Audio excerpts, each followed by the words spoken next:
Hello दोस्तों, स्वागत है आप सभी का सिविल ज्ञान में। सपनों की इस उड़ान में स्वागत है आपका सिविल ज्ञान में। तो आप सभी का एग्ज़ाम आपका जो है 28 से होने वाला है। तो कुछ स्पेशल क्वेश्चन जो आपके एग्ज़ाम में आ चुके हैं और उसके बेसिक पर मैंने कुछ अपनी पीडीएफ जोड़ रखी है। तो ऐसे प्रश्न हैं जो कि एग्ज़ाम में आपके आ सकते हैं, जो कि स्टैटिक जीके जीएस से संबंधित हैं। जीके जीएस है उसमें, ठीक है। तो उसको देखने की कोशिश कीजिए। अगर आप चैनल पर नए हैं, चैनल को सब्सक्राइब कर लीजिएगा। और जिनका भी एग्ज़ाम 1 तारीख को है वो घबराए नहीं, उनका एडमिट कार्ड 28 मार्च को आ जाएगा। और दूसरी बात, वो लोग चैनल को सब्सक्राइब कर लीजिए, क्योंकि जैसे 28-29 का एग्ज़ाम होगा, हम लोग 30 और 31 को 2 दिन क्या करेंगे, स्पेशल जो उसके बेस पे क्वेश्चन आ सकते हैं उसको हम लोग डिस्कस करेंगे। तो आप लोग चैनल को सब्सक्राइब जरूर कर लीजिएगा। जैसा कि पहला क्वेश्चन यहाँ पे आया हुआ है कि सम्राट अशोक निम्नलिखित में से किस राजवंश से संबंधित थे।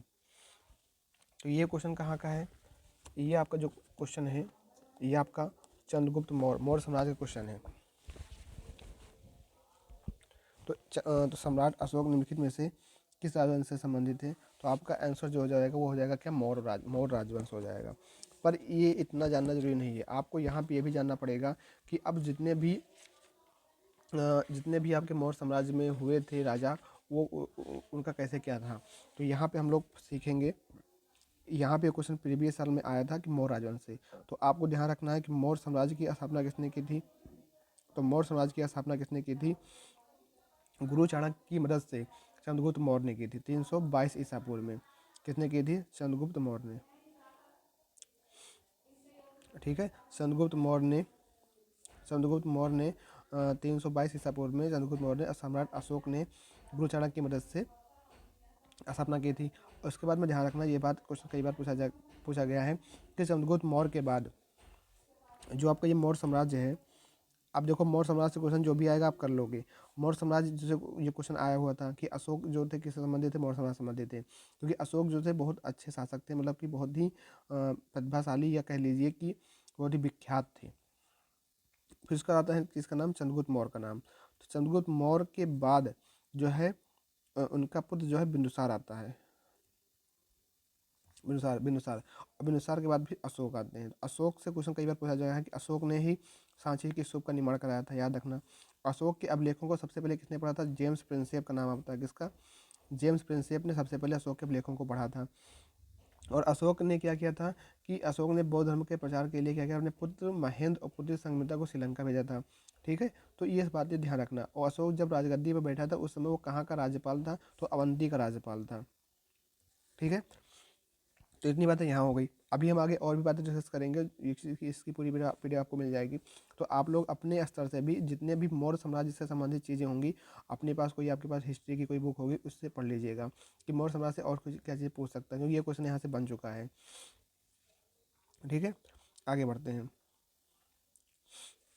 जैसे यहाँ पे कुछ बातें हैं कि सम्राट अशोक मौर्य राजवंश के हैं। इन्होंने 268 से 232 ईसा पूर्व लगभग पूरे भारतीय उपमहाद्वीप शासन किया था। यह मौर्य राजवंश के संस्थापक थे, चंद्रगुप्त मौर्य के पोते थे। साम्राज्य की राजधानी जो थी पाटलिपुत्र थी। उन्होंने पूरे एशिया में बौद्ध धर्म को फैलाने में मदद किया था और अपने पुत्र महेंद्र और पुत्री संघमित्रा को श्रीलंका भी भेजा था। इस बात को भी ध्यान रखना, ठीक है। अशोक के बाद आ जाता है कुणाल, जो कि गद्दी पर बैठता है और उसने जो बृहदर्ष इस वंश का जो होता है अंतिम शासक होता है। मौर्य समाज का जो अंतिम शासक होता है उसका नाम आता है बृहदर्ष आता है। और इसकी हत्या करके शुंग वंश जो होता है, पुष्यमित्र शुंग इसका ही सेनापति होता है। पुष्यमित्र शुंग उसने ही क्या किया था, इसको हत्या कर देता है और उसके बाद स्थापना करता है शुंग वंश की। तो ये आपका मौर्य समाज यहाँ पे खत्म हो जाता है, ठीक है। क्वेश्चन अगर पूछ सकता है कि मान लो कि मौर्य समाज में अंतिम शासक कौन था, तो ये आपका बृहदर्ष था। अगला आगे है अशोक के पिता बिंदुसार। देखो सबसे पहले आता है चंद्रगुप्त मौर्य। चंद्रगुप्त मौर्य के बाद उसका पुत्र आता है बिंदुसार। बिंदुसार के बाद उसका पुत्र अशोक। अशोक के पिता का नाम बिंदुसार था। अशोक के पिता बिंदुसार ने उन्हें उज्जैन का राज्यपाल नियुक्त किया, जो मध्य भारत के अवंती प्रांत में एक महत्वपूर्ण प्रशासनिक और वाणिज्यिक केंद्र था। इतिहासकारों के अनुसार अशोक उज्जैन जाते समय अपनी होने वाली पत्नी महादेवी से मिले। अशोक के पुत्र महीना का जन्म उज्जैन में हुआ था। अशोक ने सांची महीना नहीं, ये महेंद्र है। अशोक के जो पुत्र महेंद्र नाम था और पुत्री उनकी संघमित्रा थी। अशोक ने सांची, एरड़, विदिशा आदि में बौद्ध बौद्ध स्तूप बनवाए थे। अगला क्वेश्चन जो आपका है वो आपके डिसीज से संबंधित है, लेकिन वो आंखों की डिसीज, मायोपिया। मायोपिया निम्नलिखित में किससे संबंधित है? तो आंखों से संबंधित है। ठीक है। एक आपका नाम आता है हाइपरमेट्रोपिया, हाइपरमेट्रो करके आता है, उसका भी आंखों से संबंधित डिसीज होती है। ठीक है, ध्यान रखना। अच्छा, अस्पष्ट जिसकी न्यूनतम दूरी कितनी होती है? 25 सेंटीमीटर होती है। आंखों में ही आपका होता है, मान लो मायोपिया हो गया, मतलब जैसे कहते हैं दूरदृष्टि दोष हो गया अगर आंखों में, तो दूरदृष्टि दोष के लिए कौन सा लेंस लगता है? आपका उत्तर लेंस लगता है। और निकट के लिए कौन सा लगता है? अवतल लेंस लगता है। इस बात को भी ध्यान रखना है, क्वेश्चन पूछ सकता है कि दूरदृष्टि दोष होगा तो कौन सा लेंस लगेगा? उत्तर लेंस हो गया। निकट दृष्टि के लिए अवतल लेंस लगता है। आंखों संबंधी बातें हो गई। ठीक है, अगला क्वेश्चन आपका है, किस मुगल बादशाह ने 1617 में ब्रिटिश ईस्ट इंडिया कंपनी को भारत में व्यापार करने की अनुमति दी? तो कौन सा मुगल बादशाह था जिसने 1617 में ब्रिटिश ईस्ट इंडिया कंपनी को जो है व्यापार करने की अनुमति दी थी? मुगल साम्राज्य। अब बात कर लेते हैं, मुगल जो साम्राज्य थे वो साम्राज्य थे जहांगीर थे। ठीक है, जहांगीर। ध्यान रखना कि मुगल साम्राज्य की स्थापना किसने की थी? बाबर ने की थी, 1526 के आसपास। मुगल का संस्थापक यही था। ठीक है, उसके बाद जो है इनके आधे में पानीपत का प्रथम युद्ध हुआ था, 1526 में हुआ था। ध्यान रखना, क्योंकि मुगल साम्राज्य से क्वेश्चन पूछा है तो हो सकता है इस बार भी एक क्वेश्चन पूछ लिया आपका। तो 1526 में पानीपत का प्रथम युद्ध हुआ था, किसके किसके बीच में? यही आपका पहली बार इन्होंने लड़ाई की थी बाबर के बीच में। ठीक है, अब अगर यहाँ ध्यान रखें, चंदेरी को पूछता है। चंदेरी कब होता है? 1528 में होता है, मेदिनी राय को हराया था इसमें। ठीक है, घाघरा को होता है 1529 में। ठीक है, बिहार, इसमें बिहार और बंगाल की संयुक्त अफगान सेना होती है। ठीक है, और इन्होंने जो है ये 1526 में किसका हो जाता है? आपका पानीपत का प्रथम युद्ध 1501 बीस 27 आता है। 1527 किसका? खानवा का युद्ध है। 28 में चंदेरी का युद्ध, 29 में घाघरा का युद्ध है। तो ये चारों युद्ध याद रखना, इनके बाबर का है। और बाबर ने अपनी आत्मकथा जो लिखी थी उसका क्या नाम था? बाबरनामा, बाबरनामा नाम था। ठीक है, और बाबरनामा किस भाषा में लिखी गई? तुर्की भाषा में लिखी गई थी। और इन्होंने मापने के लिए किसका प्रयोग किया था? गज-ए बाबरी का नाम, गज-ए बाबरी का प्रयोग किया था। ठीक है, उसके बाद जो है बाबर का था हुमायूं। हुमायूं जो है 1530 इसमें सिंहासन पर बैठता है, और इसके सामने जो युद्ध लड़े गए थे वो था आपका हुमायूं की। अगर बात करें हुमायूं से क्वेश्चन जो पूछता है, तो हुमायूं के बारे में क्वेश्चन पूछता है कि इसने जो है चौसा का युद्ध लड़ा था। चौसा का युद्ध लड़ा था हुमायूं और शेर खां के बीच में 1539 के आसपास में। और फिर इसके बाद में हुआ था बिलग्राम या कन्नौज का युद्ध, कब हुआ? 1540 में। तो हुमायूं से क्वेश्चन ये बनता है। ठीक है, उसके बाद आते हैं शेरशाह सूरी। शेरशाह सूरी ने ही ग्रांड ट्रंक रोड बनवाई थी, और जो है इनका साम्राज्य का संस्थापक शेरशाह सूरी इन्होंने किया था। इनके बचपन का नाम क्या था? फरीद था, शेरशाह सूरी की। ठीक है, उसके बाद जो है क्वेश्चन यहाँ पे जो बनता है वो आपके मुगल साम्राज्य से। आप समझ लो, अब आप मुगल साम्राज्य के जितने भी क्वेश्चन बन सकते हैं आप उसको एक बार जरूर पढ़ लीजिए। जैसे अकबर है, जहांगीर है, शाहजहाँ है। मुमताज़ महल के याद में शाहजहाँ ने ताजमहल का निर्माण करवा दिया था। मयूर सिंहासन का निर्माण इन्होंने कराया था। शाहजहाँ के शासनकाल को स्थापत्य कला का, निर्माण कला का स्वर्णकाल का, स्वर्णिम युग कहा जाता है। औरंगजेब के बारे में है, झरोखा दर्शन एवं नवराज बनाने पर रोक लगा दी थी औरंगजेब ने। जजिया कर पुनः लागू किया था। औरंगजेब ने बीबी का मकबरा बनवाया था औरंगाबाद में। तो ये सारी चीज़ें आपको एक बार क्या करना पड़ेगा, जितने भी मुगल राज्य के, मुगल शासन के समय के सम्राट थे उनके बारे में आपको पूरा पढ़ना पड़ेगा, क्योंकि यहाँ से क्वेश्चन आपका पूछ सकता है। लास्ट टाइम आप लोग ऐसे रिवाइज कर लीजिएगा। ठीक है, अगला क्वेश्चन कौन सा है? अगला क्वेश्चन साइंस का है कि इनमें से प्रकाश वर्ष से मापा जाता है। तो प्रकाश वर्ष जो है, जो आपका प्रकाश वर्ष होता है ये आपका दूरी का मापा होता है। इसका एक नाम आपको पारसेक देखने को मिलता है, पारसेक। ठीक है, ध्वनि के लिए क्या होता है? आपका डेसिबल होता है। प्रकाश वर्ष आपका दूरी का मात्रा है, ध्वनि के लिए डेसिबल हो जाता है। समय का आपका सेकंड है। आप वो समुद्र की गहराई नापते हो तो फेरोमीटर का यूज किया जाता है। ठीक है भैया, तो ये सब क्वेश्चन आपका स्टडी का क्वेश्चन है। आगे बढ़ते हैं। सेब में मुख्यतः कौन सा अम्ल पाया जाता है? तो सेब में के अंदर आपका जो है मैलिक अम्ल पाया जाता है। ठीक है, और मैलिक अम्ल। तो एक क्वेश्चन यहाँ से बन सकता है इस तरीके से क्वेश्चन पे। अभी मैंने आगे पीडीएफ जोड़ रखी है, अभी आपको आगे उसमें मिल जाएगा। एस्कॉर्बिक अम्ल जो आपका है विटामिन सी के अंदर है। ठीक है, खट्टे पदार्थों में आपका सिट्रिक पाया जाता है, और इमली के अंदर आपका जो है इमली जो आपका है उसके अंदर टार्ट्रिक अम्ल पाया जाता है। विनेगर हो गया, इसमें से आपका सिट्रिक एसिड करके अम्ल पाया जाता है। ठीक है, आगे बढ़ते हैं। भारतीय संसद की जो राज्य परिषद होती है उसे क्या कहा जाता है? तो भारतीय संसद की जो राज्य परिषद होती है उसको कहा जाता है राज्यसभा। एक आपका लोकसभा होता है, एक आपकी राज्य परिषद होती है, उसको हम लोग राज्यसभा कहते हैं। अगला क्वेश्चन है आपका, किस भारतीय राज्य में गंगा नदी पश्चिमी हिमालय से निकलती है? तो ये आपके उत्तराखंड में है। उत्तराखंड के अंदर जो भारतीय वहाँ पे है, वहाँ पे जो भारतीय राज्य है उसमें गंगा नदी पश्चिमी हिमालय से निकलती है। तो बी ऑप्शन हो जाएगा राइट आंसर। तो एक क्वेश्चन आपका जियोग्राफी का भी आया हुआ है। आप कितना पढ़ोगे?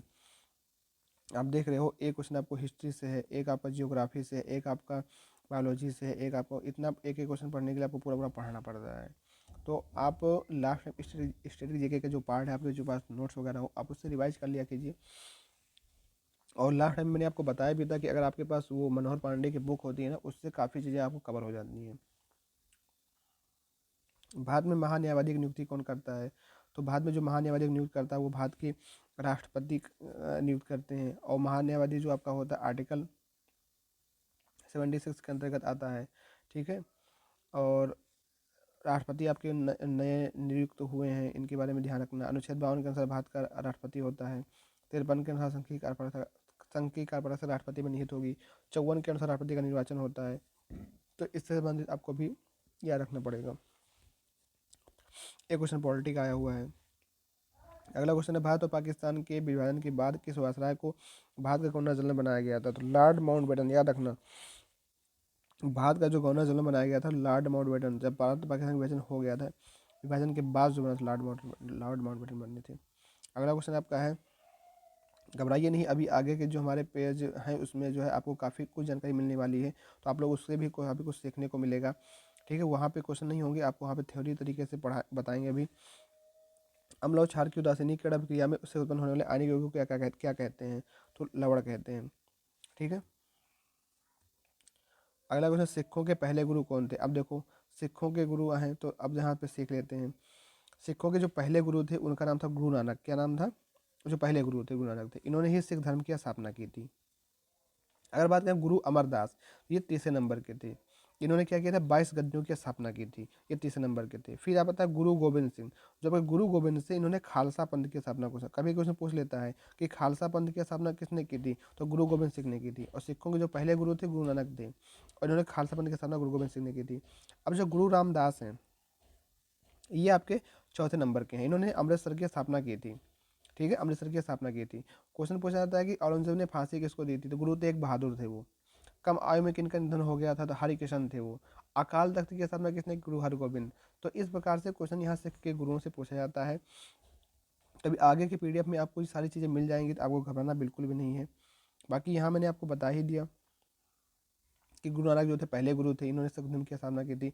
अच्छा, जो गुरुमुखी जो लिपि होती है उसकी स्थापना किसने की थी? तो गुरु अंगद, सॉरी, उसके बारे में किसने बताया था? तो गुरु अंगद थे, वो सेकंड नंबर के थे, ठीक है। ठीक है, आगे बढ़ते हैं। गुरुत्वाकर्षण, विद्युत चुंबकीय, प्रबल नाभिकीय और दुर्बल नाभिकीय को सामूहिक रूप से क्या कहते हैं भैया? तो ये क्या होता है? एक प्रकार का मौलिक बल होता है। तो ये आपके गुरुत्वाकर्षण बल होता है, विद्युत चुंबकीय बल होता है, प्रबल नाभिकीय बल होता है, दुर्बल नाभिकीय बल होता है। 4 मौलिक बल होते हैं आपके। अंतःस्रावी ग्रंथियों द्वारा उत्सर्जित रासायनिक पदार्थ क्या कहा जाता है? अंतःस्रावी ग्रंथियों द्वारा उत्सर्जित रासायनिक पदार्थ क्या कहा जाता है? तो क्या होता है? आपके हार्मोन होते हैं। आपको लार पता है, पसीना पता ही है, ठीक है।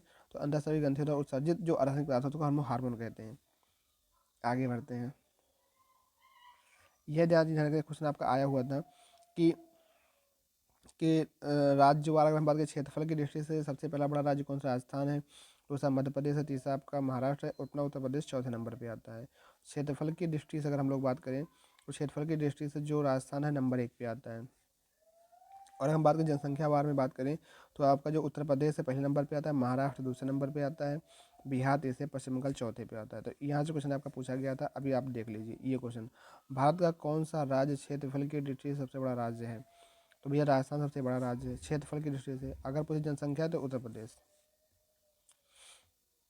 आगे देखो, अब यहाँ पे आपको कुछ चीज़ें बताते हैं। जैसे कि यहाँ पे क्वेश्चन पूछा गया था सिख गुरुओं से संबंधित क्वेश्चन, तो आप लोग इसको पूरा एक बार पढ़ लीजिए, क्योंकि एक बार यहाँ क्वेश्चन आ चुका है। अगर हो सकता है यहाँ से क्वेश्चन बन जाए। तो जैसे पहला क्वेश्चन है गुरु नानक, तो सिख धर्म की स्थापना किसने? गुरु नानक ने की थी। गुरु अंगद गुरुमुखी लिपि के जनक थे। गुरु अमरदास 22 गद्दियों की स्थापना की थी। अमृतसर की स्थापना गुरु रामदास चौथे नंबर के थे। गुरु अर्जुन देव स्वर्ण मंदिर का निर्माण आदि ग्रंथ का संकलन उन्होंने किया था। अकाल तख्त की जो स्थापना की थी गुरु हरगोबिंद ने की थी। दारा सिकों की सहायता गुरु हरराय। कम आयु में जो निधन हो गया था गुरु हरकिशन का। औरंगजेब ने फांसी दी किसको? गुरु तेग बहादुर। खालसा पंथ की स्थापना गुरु गोबिंद सिंह ने की थी। 10वें नंबर के गुरु थे, 1 2 3 4 5 6 7 8 9 10, हाँ 10 नंबर के गुरु थे गुरु गोबिंद सिंह ने खालसा पंथ की स्थापना की थी। तो ये 10 गुरुओं से क्वेश्चन आपके बन सकते थे, आप एक बार इसको जरूर पढ़ लीजिएगा। अब देखो यहाँ पे ये हमने पीडीएफ जो लगाई है इसमें कुछ सीख लो। जैसे क्वेश्चन पूछा गया था ज्योग्राफी का क्वेश्चन है, तो मान लो भूमध्य सागर का प्रकाश स्तंभ किसे कहते हैं? इस्तांबुल को कहते हैं। हवाई द्वीप कहाँ पे है? तो ये आपका अमेरिका में है। कोटोपैक्सी इक्वाडोर है। तंजानिया किलिमंजारो में है। सबसे बड़ी लैंड लॉक कंट्री कौन सी है? आपकी कजाकिस्तान है। ठीक है, कजाकिस्तान जो है सबसे बड़ी लैंड लॉक कंट्री है। इसकी राजधानी नूर सुल्तान हो चुकी है। अब एक गवर्नर से क्वेश्चन आया था, तो यहाँ अपना पूरा गवर्नर पढ़ लीजिए। जैसे कि बंगाल का पहला गवर्नर पूछता है तो लॉर्ड क्लाइव। बंगाल का पहला गवर्नर जनरल अगर पूछता है वारेन हेस्टिंग्स। अगर भारत का पहला वायसराय पूछता है लॉर्ड कैनिंग। भारत का पहला गवर्नर जनरल पूछता है तो विलियम बेंटिंग। ठीक है, पहला गवर्नर जनरल कौन था? भारत का पहला गवर्नर जनरल विलियम बेंटिंग था। पहला वायसराय लॉर्ड कैनिंग था। पहला गवर्नर जनरल वारेन हेस्टिंग्स था बंगाल का।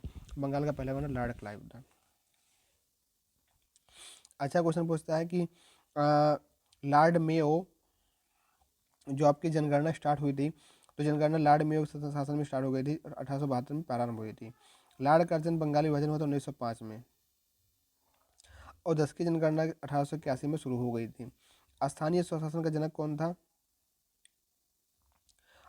10 की स्थानीय स्वशासन रिपन, रिपन कहा जाता है। रिपन को स्थानीय स्वशासन का जनक जो है वो आपके रिपन है। ठीक है, और 10 की जनगणना 1881 में शुरुआत हुई थी। यहाँ क्वेश्चन है आपका कि ओवन मेरेडियम नाम से साहित्य जगत में कौन प्रसिद्ध है? तो लिटन है, वर्नाकुलर प्रेस एक्ट में। ठीक है, इल्बर्ट बिल विवाद था, वर्नाकुलर लिटन। आगे बढ़ो। महत्वपूर्ण दिवस में अगर आप बात करें कि भाग मौलिक अधिकार में बात करें, भाग 3 मौलिक अधिकार है। भाग 4 में राज्य के नीति निदेशक डीपीएसपी हैं। भाग 4 में मौलिक कर्तव्य आपका है। सरदार सरोवर सिंह समिति की सिफारिश में जोड़ा गया था। विश्व उपभोक्ता अधिकार दिवस कब मनाया जाता है? आपको 15 मार्च को मनाया जाता है। राष्ट्रीय उपभोक्ता अधिकार दिवस 24 दिसंबर को मनाया जाता है। 22 मार्च को आपका जो है वर्ल्ड वाटर डे, और 22 अप्रैल को आपका पृथ्वी दिवस मनाया जाता है। ठीक है, इतनी बातें हो गई, आगे बढ़ते हैं। इस वाले पेज से आपके लिए क्वेश्चन क्या हो सकता है? देखो, सम्राट अशोक से संबंधित और भी कुछ बातें हमने अभी आपको बताया था कि सम्राट अशोक से संबंधित क्वेश्चन पूछा गया है, तो सम्राट अशोक से संबंधित और क्वेश्चन आपके पूछ सकते हैं, उसको बारे में पढ़ लेते हैं। पहला क्वेश्चन है आपका कि बौद्ध साक्ष्यों के अनुसार अशोक अपने पिता के शासनकाल में उपराजा थे, तो कहाँ थे? अवंती के राजा थे वो। धम्म का प्रतिपादन किसने किया था? सम्राट अशोक ने ही किया था। अशोक मगध के राजा कब बने थे? लगभग 213 ईसा पूर्व में। अशोक का राज्याभिषेक कब हुआ था? 269 ईसा पूर्व में। तो सारी बातें याद रखना है। पुराणों में अशोक का नाम क्या था? तो पुराणों में अशोक का नाम क्या था? अशोक वर्धन था। बौद्ध धर्म की तीसरी संगति आयोजित हुई थी सम्राट अशोक के शासन काल में। निग्रोध द्वारा अशोक को बौद्ध धर्म में दीक्षित किए जाने का उल्लेख है दीपवंश महावंश में। अशोक दशरथ क्या थे? बौद्ध धर्म के अनुयायी थे। उपगुप्त द्वारा अशोक को बौद्ध धर्म में दीक्षित किए जाने का उल्लेख मिलता है दिव्यावदान में। तो ये सारी चीज़ें अशोक के बारे से संबंधित थी, तो मैंने सोचा आपको अशोक से संबंधित जो भी कुछ बातें हैं वो आपको बता दी जाए, ताकि अगर मान लो यहाँ से क्वेश्चन बने तो आपका छूटे ना, क्योंकि एक बार क्वेश्चन यहाँ से पूछ चुका है। बाकी ये चंद्रगुप्त मौर्य के बारे में डिटेल है कि चंद्रगुप्त मौर्य राजवंश का संस्थापक था। भारत को सबसे पहले राजनीतिक रूप से एकबद्ध किया था चंद्रगुप्त मौर्य ने। नंदराज का पुत्र थे, वृषल तथा कुलहीन। विशाख दत्त के मुद्राशास के अनुसार राजकुल से संबंधित थे, शुद्ध उत्पत्ति थी। ठीक है, फिर यहाँ पे विलियम जोन्स ने चंद्रगुप्त मौर्य को सेंड्रोकोट्स कहा। एरियन तथा प्लूटार्क ने एंड्रोकोट्स कहा। जस्टिन ने सेंड्रोकोट्स सिकंदर महान की भेंट का उल्लेख। सारी बातें हो जाती हैं, आगे बढ़ते हैं। अब यहाँ पे देखो, इस वाले पेज से आपके लिए मैंने यहाँ पे देखो बता रखा है। ऐसे एक क्वेश्चन आपका पूछा गया था कि सेब में कौन सा आम्ल पाया जाता है, पर वहाँ मान लो इस बार सेब में पूछा है। मान लो पूछे टमाटर में कौन सा होता है आगजली, याद रखना। इमली में कौन सा टार्ट्रिक, खट्टे पदार्थों में सिट्रिक, सिरका में एसिटिक, फार्मिक अम्ल किसी चींटी के डंक में पाया जाता है। तो इसको भी आपको ध्यान रखना, क्योंकि यहाँ से एक क्वेश्चन आपका बन चुका है। DRDO 1958 को इसकी स्थापना होती है। दिल्ली सतीश रेड्डी, सतीश रेड्डी नहीं है। ठीक है, अब सतीश रेड्डी नहीं है, सतीश रेड्डी अब नहीं है। DRDO के 1 जनवरी 1958 को इसकी स्थापना होती है। दिल्ली इसका हेडक्वार्टर है। अब DRDO के जो प्रेसिडेंट या अध्यक्ष कह लीजिए जो भी हैं, अब ये नहीं है, चेंज हो चुके, तो देख लीजिएगा एक बार, ठीक है। इसरो के कौन से हैं? 15 अगस्त 1969 को बेंगलुरु के सिवान। RBI 1 अप्रैल 1935 को मुंबई शक्तिकांत दास।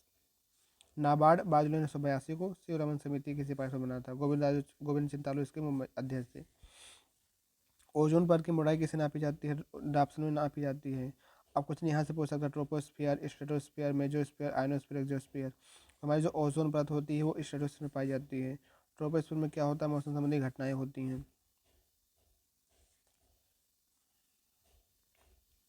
मॉन्ट्रियल प्रोटोकॉल 16 सितंबर को हुआ था। ओजोन परत के संरचना से संबंधित है। प्रकाश वर्ष की दूरी की इकाई है। पार्सेक की भी सबसे बड़ी इकाई है। पास्कल दाब की इकाई है, ठीक है। तो ये सारी बातें आपको ध्यान रखनी है। आगे बढ़ते हैं। जैसे कि एक रोग पूछा गया था, रोग वो था आपका कि आँखों में है हाइपरमेट्रोपिया, जो मेट्रोपिया मायोपिया करके होता है, वो आँखों संबंधी बीमारी है। तो मतलब पूछ ले कि मिनी माता जो रोग होता है पारा से की अधिकता से होता है। निकट दृष्टि दोष में अवतल लेंस का यूज करते हैं। दूर दृष्टि में उत्तल लेंस का रहता है। विटामिन एक कमी से वर्णांधा आनुवंशिकता रोग है। डायबिटीज एड्रेनल ग्रंथि अग्नाशय ग्रंथि से, ठीक है। हाशीमोटो रोग थायराइड ग्रंथि को। क्वाशिकोर रोग प्रोटीन की कमी से होता है। इटाई कैडमियम से। Blue baby nitrate. तो यहाँ से क्वेश्चन अगर पूछ सकता है, हो सकता है, एक बार इसको देख लीजिएगा। तने का रूपांतर, तने का रूपांतर होता है हल्दी, अदरक, केसर, आलू, प्याज, सब तने का रूपांतर ही तो है। हद कर दिया आपने, तो हल्दी हो गया, अदरक हो गया, केसर हो गया, आलू हो गया, प्याज हो गया, सब तने के रूपांतर से है। गाजर हो गया शकरकंद, ये सब जड़ से संबंधित हैं। विटामिन की खोज किसने की? फंक ने। जल में घुलनशील विटामिन कौन सा? BOC। वसा में घुलनशील ADEK। प्रोटीन अमीनो अम्लों का बहुलक है। विटामिन डी कमी से कौन सा होता है? सूखा रोग हो जाता है। Vitamin A retinol, vitamin C ascorbic, vitamin D calciferol, vitamin A बांधपन, ये सब चीज़ें याद रखना भैया। आगे है आपका कीटों का अध्ययन क्या कहलाता है? एंटेमोलॉजी कहलाता है। अभिलेखों का अध्ययन एपिग्राफी, सिक्कों का न्यूमिस्मेटिक, कैंसर का ऑन्कोलॉजी, कवक का माइकोलॉजी, कोशिका का अध्ययन साइकोलॉजी, पक्षियों का अध्ययन ऑर्निथोलॉजी, सवालों का अध्ययन फाइकोलॉजी, ये सब याद रखना। फलों को इसका स्क्रीनशॉट ले सकते हो आप, एक बार इसको पढ़ लीजिएगा, कुछ यहाँ से बन सकता है। फलों को पकाने के लिए कौन से हार्मोन का उपयोग किया जाता है? एथिलीन हो गया। ऑक्सीटोसिन हार्मोन पीयूष ग्रंथि से स्रावित होता है, ठीक है। दूध का निर्माण प्रोलैक्टिन हार्मोन से होता है। दूध निष्कासित ऑक्सीटोसिन की वजह से होता है। पुरुष हार्मोन कौन सा है? टेस्टोस्टेरोन। ये क्वेश्चन भी आपका पूछा जा चुका है, पुरुष हार्मोन। फलों का अध्ययन क्या कहलाता है? पोमोलॉजी कहलाता है। आगे RBC का कब्रिस्तान किसे कहते हैं? प्लीहा को कहते हैं। किडनी की इकाई नेफ्रॉन है। मस्तिष्क न्यूरॉन है। लीवर मैक्सिमम उद्भवन की क्षमता इसकी होती है, लीवर की।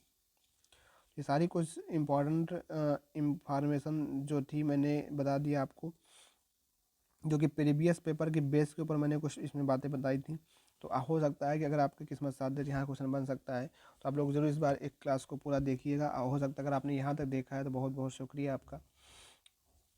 आशा करता हूँ कि 3 से 4 क्वेश्चन यहाँ से बन जाए आपके एग्जाम में। एक आध दो क्लास अभी और हम करेंगे, तो उसको भी जरूर देखिएगा। तो मिलते हैं फिर नेक्स्ट वीडियो में, तब तक के लिए थैंक यू। जय हिंद, जय भारत।